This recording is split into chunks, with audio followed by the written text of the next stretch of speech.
How much do you know about kānga pirau or kānga wai? Mā te wai wai. Ka kite brother. Nice to meet you, wai. I'm Kikinuda, and I've always been passionate about kai. When I was a kid, I spent heaps of time with my grandparents. My nan had a wicked mara, and she was always in the kitchen, baking, making jams, chutneys, always feeding people. That's really where my love of food began. As a teenager, life changed pretty quickly. I lost both my parents, dropped out of school, and ended up washing dishes at the Avondale RSA. But that little kitchen turned out to be a stepping stone. Before long, I realized I'd found my place and became a chef.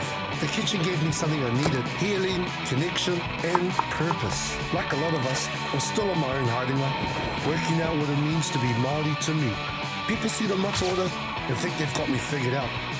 Truth is, ka horio e tino matatau I roto I te reo. For now, food is my love language. And now, I want to share that with you. Incredible local ingredients, traditional Māori dishes, and my own take on how we bring those flavours to life today. This is Kia Eats the World. In this episode, we're getting cultured and playing with some fermented ingredients. I'll be taking a couple of Māori culinary classics, toroi and kānga wai, aka rotten corn, and trying something different. I'm inviting some familiar faces to sample the results and give me their honest and unfiltered feedback. Kānga pirau, also known as kānga wai, is a traditional Māori delicacy made from fermented maize. While maize was an introduced crop, the fermentation method used to prepare it is a long-standing Māori tradition. I'm back to collect corn cobs I put in a fabric bag that has been sitting in clean, running water. I'm going to strip the kernels from the cob and blitz them into a consistency similar to thick porridge. Good to go. So I've added brown sugar and cream to the cook. The corn itself, apart from the haunga, it's actually quite bland if you just add water. So just to make it rich and creamy, I've just added the cream at this stage. Cool, that's looking like it's done. A little goes a long way. I think it's one of those things that our stomachs find so tough to break down. Is the amount of starch that's actually in it. It's why you need to cook it out. Lean into the cheese notes. Rarer than gold, this stuff.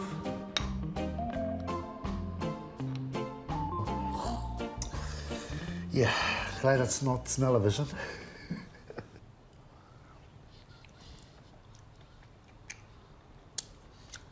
It's delicious. Tino reka. How much do I have to eat?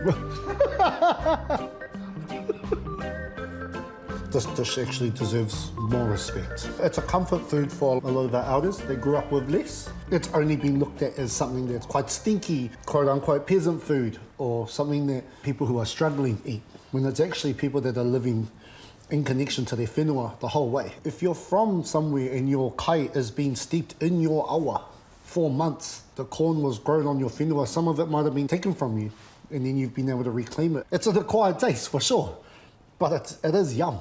There's that fermentation, that preserved flavour, that tang. Yeah, it's smelly, but a lot of expensive products are. Things like taleggio or expensive Italian cheeses, tino haunga, but highly valued. They all have a history as well. The issue with kānga wai is that it hasn't had its time to shine. I think this ingredient deserves more respect. So I've had the idea, sitting here eating it with cream and brown sugar, why not make an ice cream with it? Because those are the way the flavours work. I'm going to make a brown sugar caramel and put a ripple through it. And I think with the cheese notes that I'm really liking in this, I'm going to maybe make some parmesan cones or parmesan bowls. I'm going to serve it up to my mate, see if he likes it. But I've only just had breakfast and have planned to meet up with a legend to make another classic dish, toroi. Kia ora, Matua. Kia ora. Thank you for coming through today. I'm actually going to cook something quite traditional, but with my own spin on it. Basically, I've invited you here to hang out, impart some of your wisdom as I cook us up a bit of a feed, probably eaten it before. Toroi. Everyone's got their own version. I think it's like one of those dishes that vary from whānau to whānau. It's always with the kūtai though, but I'm going with watercress today. I've got some rimu or the New Zealand kombu, chili, onion, and then this is a stock that I've made up. It's flash. A lot of my experience from cooking has been in Asian cuisine. But what I've loved about the Vietnamese culture is that they've held on to a lot of their traditional cooking techniques. The techniques and methods that they use is very similar to what traditional Māori methods would do with preservation. Even just 20 years ago, everyone was doing everything from scratch. With a flamethrower? Yeah. This reminds me of a marae burner. Nice and hot, dry pot. I'm just gonna get these mussels in there. On the west coast, you see all these mussels on the rock, and the tide would come in and the wave would go up, and when the wave went down, there's 2 or 3 snapper just hooked onto the mussel. Oh wow! Shaking until they fell off with them. I don't know why you take the middle out and put it on your hook, because the snapper don't even know what that is. He's no idea. They eat the whole shell. You know? Oh wow! So I sort of just prise it open a wee bit and put the hook in. And it's just out a bit, and then just let it drag along behind the boat. Wait, that's a trade all of a secret. sudden, Oh, the whole mussel. the whole mussel. Wow. Because they know what they are. They eat them every day. Yeah, they know. Look at that. Boom. It takes an expert to figure that stuff out, eh? You get attuned with nature.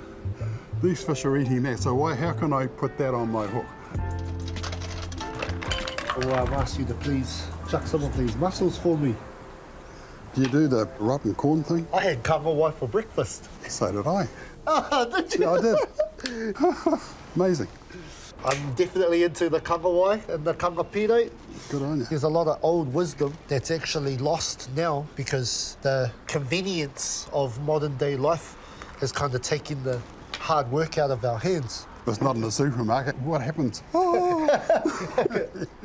Yeah, choice. So while you finish on that, I'm gonna cook up these onions. So my dad was a bit of a purist. When he ate it, it was often just the toroi itself. He'd often just eat all of these tough foods during the day. It's inspired so many of the dishes I've done. Everything he ate was just survival mode.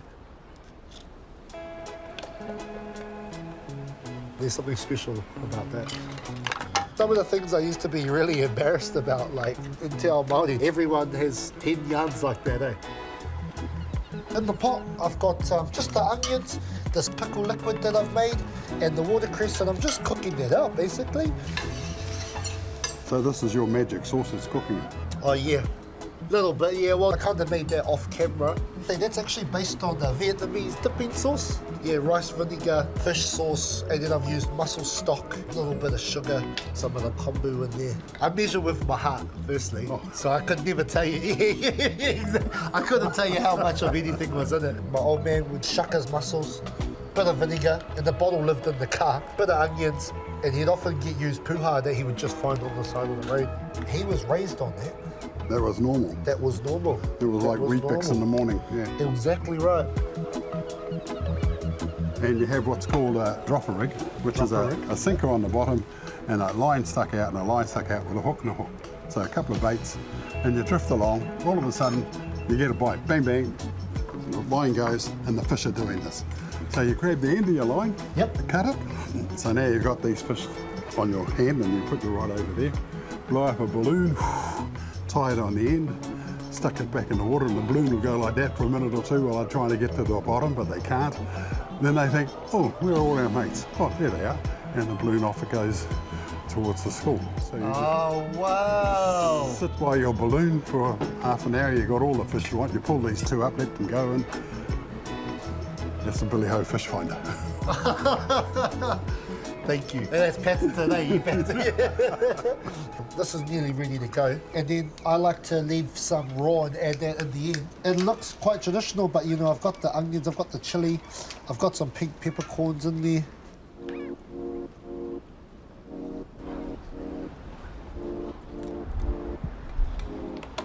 So there's my toroi there. Well done.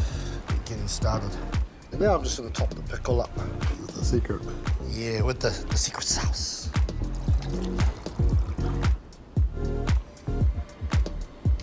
This is the true test that's left, is to taste the fruits of our labour.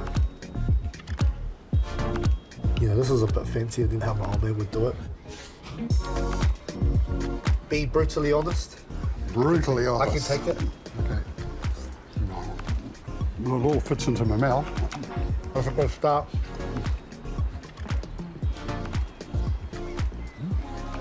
That's absolutely delicious. Yeah, I'm quite happy with that. Yeah, yeah. And once that sits, the longer that flavour's just going to develop. That's yummy. beautiful. This is Cox's Bay, and over there is the Point Chev Reef. But just over there lived a man called Lester Button. And he remembers in the 1920s, when the tide went out, you could just grab a pitchfork and walk out along the side of the reef, and there was all these puddles, and they're all full of fish, snapper, kingfish. And you just took your pitchfork and just hooked a couple of fish out and sort of took them home, and you had fish for tea. You just walk out and bang, you got your fish. So I'd spent a fair bit of time right here doing the fishing thing. Wow. It's just amazing to think back to a time where every beach had kai. When you play around with textures, you actually play around with the flavour profiles of something as well, you know, like with this one, I've just finely diced all of our ingredients. I've just lightly pickled this.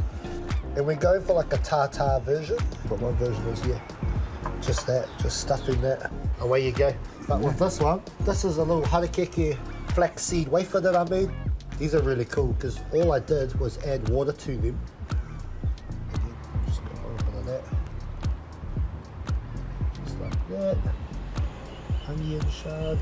So if we were in a restaurant now and you're doing all this in the kitchen, that would probably cost an absolute fortune.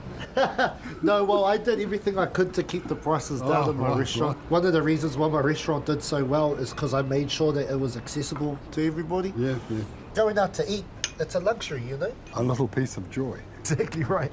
This is like a little toroi tartare. Anyone who grew up eating toroi, they'd recognise the flavours, they'd recognise the texture. It looks $1 million. Thank you. Cheers. Your fat food. Well, once again, another. Congratulations. Thank you. Yeah, I'm happy with that. I think one of the things that make toroi what it is the texture from the mussels, it is the texture from the watercress or the puha. That looks like something that used to live in our fridge growing up. The jar of my dad's stuff that we just didn't touch. Oh, kia ora matua, it's been an absolute pleasure. Thank you so much. Pleasure, absolute pleasure. And now I learned something as well. Choice. Before I met with Matua Bill, I threw something in the freezer back out west. I'm about to catch up with the bro Tammy Davis. How's he going to react to what I have for him to try?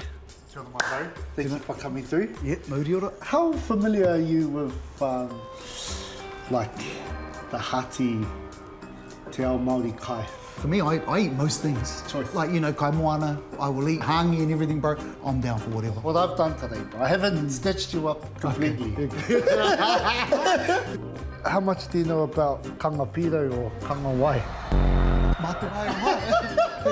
Kaki te brother. Nice to meet you, Hey, brings back memories of back home in Raitihi. My uncles and them used to make it. It was just the smell coming from the kitchen that put me off as a kid. It's haunga, and it's often these days only enjoyed by, you know, kaumātua and kuia. He tonga tuku iho tēnā, and I wanted to give it a bit of a rebranding, a bit of a remarketing. When I eat it, it's with cream and brown sugar. And I thought, well, that isn't enough to get people into it. Yeah. So how do I take those same flavour profiles and bring it back? Some of the ingredients around the world, like kimchi and out of Korea, or sauerkraut from Germany. You've got all these different countries with all of their different fermentation processes. Those are all widely respected kai, and I wanted to whakanuia te kai, bro. I wanted to celebrate this, so I've invited you along to try a kānga wai ice cream that I've made. Bro, I'm down for that. I'm down for that. Yeah. I've made a brown sugar caramel and folded it through so it's like a ripple. And then because of the haunga, because of the smells on it, it reminds me of cheese, like an expensive cheese. So I've made, instead of a cone, I've done a harakeke and parmesan kind of cup for you to have it out of. Bro. Yeah, so that's pretty cool. That sounds delicious. Make you something to try, my bro. Guzzy, nice big one for me, Guzzy. We'll start small. Okay. I was actually on the beach down at Toroi Bay, and I found this really cool piece of driftwood. Washed it, steeped it. I wanted to use that as a plate. I like your plating, Chief. This is the corn husk. I've wanted to bring this to life for ages. Was it hard to find the balance? We'll see if I've actually found it, bro. playing on the flavours of cheese. Yeah. I've just done parmesan, walnut. Whoo, bro, it looks delicious. A bit of a big bite. My bro, you're going to be the first person to ever try kānga pirau ice cream, bro. No one's made it before, especially with parmesan, walnut and brown sugar caramel. I hope you like it. Yeah. Ka nui te mihi me te aroha te ki a koe e hoa. Bro, I was just looking at it, kind of feeling like Papa Tuanuku's on the plate there with the stones and everything you've put in there. Feels like there's a lot happening here, Chief. It looks amazing. Tino a tāhua. All right, I'm nervous. Don't be. He tino matakua hau e hoa. Oh, you're in good hands, my bro. You're in safe hands, bro. Only one thing left to do now, brother. This guy. Yeah, well, bro, looks delicious. All in one, eh? All in one if you All can. in one.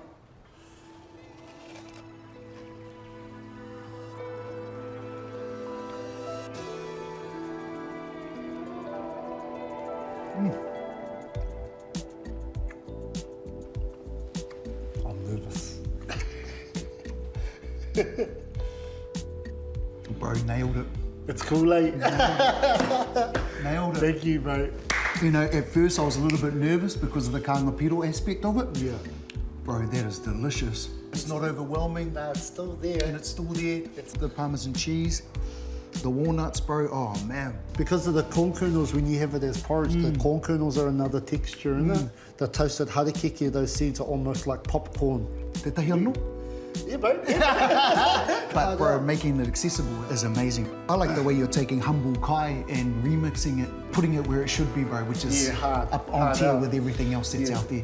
I want That's people awesome, to see bro. it how I see it. Yeah. Because that's how I see it. Yeah. Te ao Māori, bro, us Māori, bro, we're unique thinkers. Kai o te rangatire hoa. Oh, shut, bro. Yeah, Sure. yeah. Yeah, well, honestly, bro, that was the point. It's because then if I go too far the other way, then our kaumata and kuia who grew up eating it don't recognise it. Yeah, yeah. Yeah. And then I'm taking. Yeah, yeah. And I don't want to be taking, I want to be giving. Bro, you smashed it. Me. What else can I eat on here? When you're trying to introduce people to new dishes, I just want to give them a bite, just a taste. This is what my dad would recognise toroi as, and then making it palatable so that my kids actually want to eat it. I don't want to lose those dishes. It was actually a real privilege to cook for Matua Bill, but for him to enjoy it was the highest accolade. With Tammy as well, change his mind ever so slightly. I almost feel like that's the point of tikanga. It's the evolution of the kai itself.